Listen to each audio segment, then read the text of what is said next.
Okay, so greetings from Pennsylvania once again. Yes, this is the introduction for the new channel series, Bigfoot in Pennsylvania.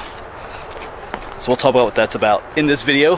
So I'm currently headed to one of my favorite overlooks here on the Appalachian Trail. Up here just north of Bethel in Berks County, Pennsylvania. This is the overlook where I can see the old farm that I grew up on. But anyway, in this video we're going to talk about what you can expect from this series. What these videos will actually entail. What am I actually going to do with the stories and stuff. Maybe I'll talk a little bit about my own experience, which won't take long to talk about. And also, what do I believe personally? And that'll affect, how I do this series. So I'll probably be rambling quite a bit in this video, explaining some things. Because as to what I believe, that's not a simple yes or no answer, actually. Let's get down to the overlook and see if we have it to ourselves, though.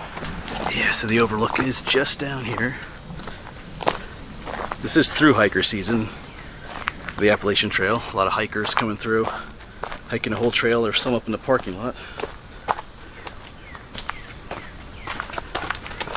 And here's the overlook.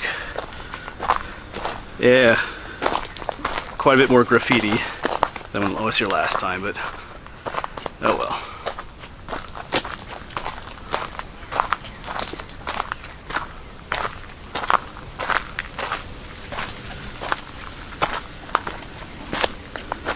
And then boom,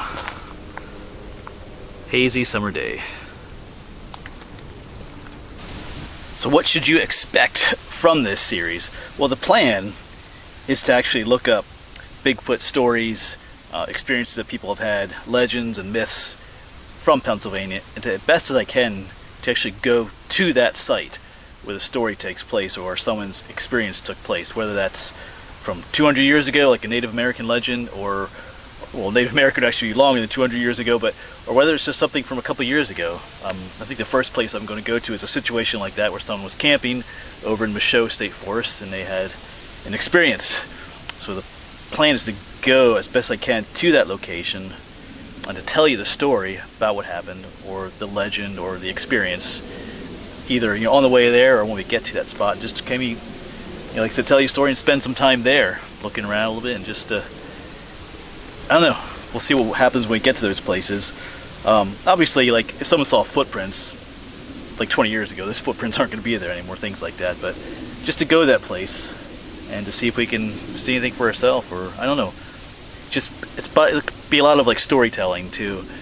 And I think in the end, as far as what we think of each site, I think I'll leave that up to you to decide in the end, down in the comments. What do you think of each individual story or experience that people have had from that particular location? As with a lot of my other videos, when I tell you a story or a myth or a legend, I like to, as much as possible, go to that location to tell you that story. So that's what I'm going to do with these.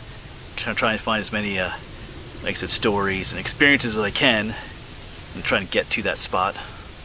Just makes the whole story so much more real when you're actually at the location where someone had an experience. And so I have been doing quite a bit of research on the internet. And even I ordered a book recently called Bigfoot in Pennsylvania, just looking for different stories and experiences that people have had. Like I said, anywhere from Native American legends to stuff that happened just a couple years ago. What's interesting is that Pennsylvania is considered the third best state for Bigfoot experiences or Bigfoot sightings. You'd think that the states out west would be the best for that, but well, some of them out there. Pennsylvania isn't first, but third place is not bad. I know one website I found is a Google Maps area of Pennsylvania, and has like all these the little pinpoint markers, or like hundreds of them, for all these Bigfoot sightings people have had in Pennsylvania. And if you click on the little marker, it tells you the story or the experience that person had there. So that was helpful. But yeah, there's just so many experiences. Some are pretty vague. Someone saw a creature run across the road in the middle of the night. That could be anything. Then others are a little more disturbing, shall we say. And the purpose of this series is not going to be to try to disprove or to prove the existence of Bigfoot, Sasquatch, or hairy man, whatever you want to call him. It's just about telling people stories. So that's the way I'm going to approach it. I'm not going to be trying to disprove someone's story or to try and prove that Bigfoot exists. That's not the purpose. So whether or not any of these stories that are told in this series are true or not, I'm going to leave that up to you to decide. So that's how I'm going to approach it. I'm not going to try, like I said, try to disprove or prove. We'll just leave it up to you. You can tell me in the comments below whether you think any of the myths or stories or legends we go over have any truth to them, or if you think it's just a bunch of nonsense. So, like I said, it'll be interesting to see what people have to say in the comments as well. And as to my own experiences with anything Bigfoot related, I have had none. So I know people ask that sometimes. I get asked a lot in the comments, have you ever had an experience? And the answer is no. I've never been anywhere where I've seen anything unusual. Well, Bigfoot, I've seen some unusual things, but like anything, Bigfoot related, I've never seen any, never had an experience, never felt anything, smelled anything like that. So personally, I have not had any experiences. And I have spent quite a bit of time out in the woods. If you followed me in this channel, there's no doubt about that. So, but yeah, for me, I have no story of my own to tell you. Yeah, so that brings us to the question of what do I believe? Since I'm doing this series, what do I personally believe? I know people have asked me that question quite a bit as well. And as I hinted at earlier, that's not an easy question for me to answer, really. It's not really a yes or no question. I think the best way to answer it would be, I think I fit into that category of I want to believe. But like I said, personally, I have had no experiences of my own to push me to believe that something is indeed out there from, like I said, from my own personal experience. But I fall into that category of I want to believe. I've always been fascinated with the idea or the concept of cryptozoology, the idea of that there's hidden animals out there that have yet to be discovered or that science claims doesn't exist or don't exist. Of course, some of those animals are quite bizarre, probably don't exist, but there's others that, what exactly is it that people are seeing? And Bigfoot kind of falls into that category. So I kind of enjoy when science gets proven wrong. It might sound a little bit odd, but sometimes our modern historical and scientific views that people promote, or the people that promote it, they tend to act like they know exactly everything that happened in the past and that's happening now, and they don't. Bottom line is they don't. And what's interesting, like there's the dude, his name is Forrest Galante. I'll put his name down here, but I think he's like on the Animal Planet. And he has these episodes where he goes out and looks for extinct animals that science has declared to be extinct. And there's segments of this on YouTube, and he goes out and guess what he finds? He finds that these animals are not extinct. They still exist. It's really cool when he finds it, but it's also cool that he proves the science wrong. They say these animals don't exist anymore, and he goes out and finds them.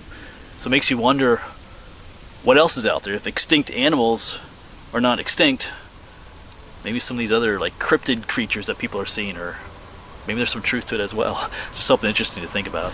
Yeah, and just some other things along that line I find interesting. There's several animals and plants that science claimed have been extinct for hundreds of millions of years. But in modern times, they've rediscovered that those animals are not extinct. One was a fish called a coleanth or a solianth. I'll put it down here. You can look it up. But some fish that was supposed to be extinct, hundreds of millions of years ago. Blah blah blah. Then back in the 1960s, some fishermen caught one of these creatures, and the science was like, oh, okay. There's also a tree called the Wollemi pine. I'll put it down there again. All kinds of fossils of it. Once again, it's supposed to have been extinct for, the whole millions of years thing. And then, guess what? They discovered it in Australia, in one little isolated canyon or gorge somewhere in a remote area of Australia. The tree is still growing there in modern times. So it just goes to show that scientists aren't always right about those things. That goes for the historians too. We proved that in some of my history videos. History, they don't always have it right either. So that's why I kind of like the idea of cryptids and Bigfoot and stuff. That's part of me wants to see the science proved wrong in a way. And no, I'm not a science hater. I might come across as being like, oh, you don't believe in science and history. No, that's not what I'm saying. If you watch my channel, I teach history and science, but I just get tired of some of our modern arrogant beliefs about those things sometimes. Like I said, they think they know everything, and time and time again they get proven wrong. I've done some history videos in that here. One of my favorite things, I'm getting off topic here, but dealing with slavery in Pennsylvania, I've done a number of videos on that, where what you learn in high school in PA history, we're taught that slavery ended in like 1789 or something like that. But there were slaves in Pennsylvania up until like 1847. There were slaves in Pennsylvania. They don't teach that to you in the history books. because they don't like it. But it's the truth. That just shows what history tells you sometimes isn't always true, and the same goes for science. All right, I'm getting way off topic. Back to Bigfoot. Yeah, so I know I diverged quite a bit there from the topic of Bigfoot, but I think that helps to let you know my frame of mind a little bit when it comes to the idea of Bigfoot. I still think there are things out there to be discovered. I don't think we know everything either. You know, so what is it exactly that people are seeing when they're out here in the woods, camping or hiking or different things? I think some people's stories are obviously fake. You know, when you listen to them and read them, I think some people are just trying to get on TV or try to make money off the whole Bigfoot thing. But then there's other people, when you listen to their story, you can actually like see the fear in their eyes when they recount what happened to them. And some of these people have nothing to gain either from telling the story. So some people, like there's people, I believe people are seeing something that they don't know how to explain what it is that they saw. And some of these are experienced outdoorsmen and people that spend a lot of time out in nature and stuff, and they come across something that they've never seen before and they don't know how to explain it, and it scared them obviously. So those are the ones that intrigue me the most. Like I said, there are other people too, you can tell like, yeah, your story's a little bit off. Like one of the stories I came across was some teenagers at a party that they're having out in the woods, maybe at a place like this right here with the graffiti, and they were drinking and stuff, and then they called the cops saying that they saw a Bigfoot creature. You know, ones like that are a little bit, yeah, probably not, because of the alcohol and probably other effects that were going on in their body at the time from different things they were taking. So yeah. But of course, if Bigfoot is a real physical creature, you know, where's the evidence?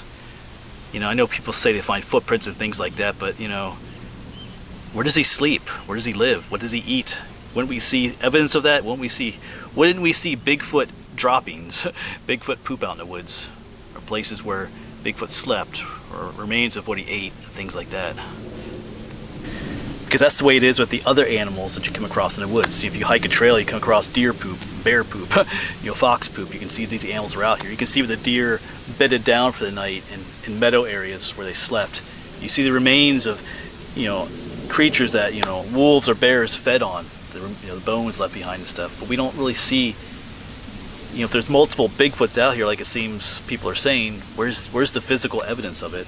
You know, that's what I'm curious about. But you know, if there isn't, you know, does Bigfoot clean up after himself? You know, when Bigfoot goes to the bathroom, does he like dig a hole and bury it?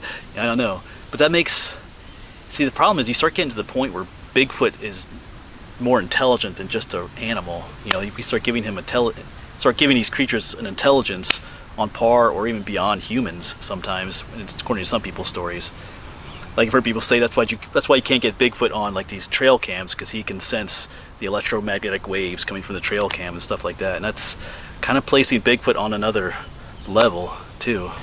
And I've had people too tell me as well that Bigfoot only makes himself visible to the people that he chooses to appear to. So that's why people like me or others have never seen him, because Bigfoot chooses to not allow us to see him. So I don't know. Sometimes it's almost like we're putting Bigfoot beyond the physical and almost to like to the spiritual dimension, or like some other kind of dimension that he's only visible at certain times too. It seems like some people are saying that, I don't know, that's kind of a weird possibility. I do believe in the spiritual realm, so I don't know, is Bigfoot something else that people are seeing? You know, that gets kind of creepy, but I don't know, you can let me know what you think about that as well. So yeah, as you can see, my thoughts are rather mixed about the whole Bigfoot idea.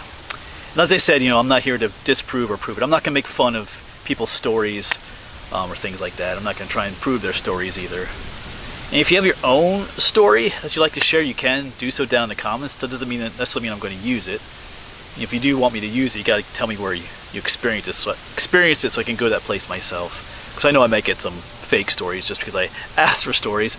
But if you know any places online or some books that I could use to get some more stories and legends as well, that would be helpful. So, but anyway, that's the plan. And I'll tell you a little bit what I believe. I know it's maybe not a conclusive yes or no, but like I said, it's kind of complicated sometimes. And just one last look down there. Yeah, out that way somewhere is the farm that I grew up on. Kind of see some of the pine trees. It's just a little small farm, but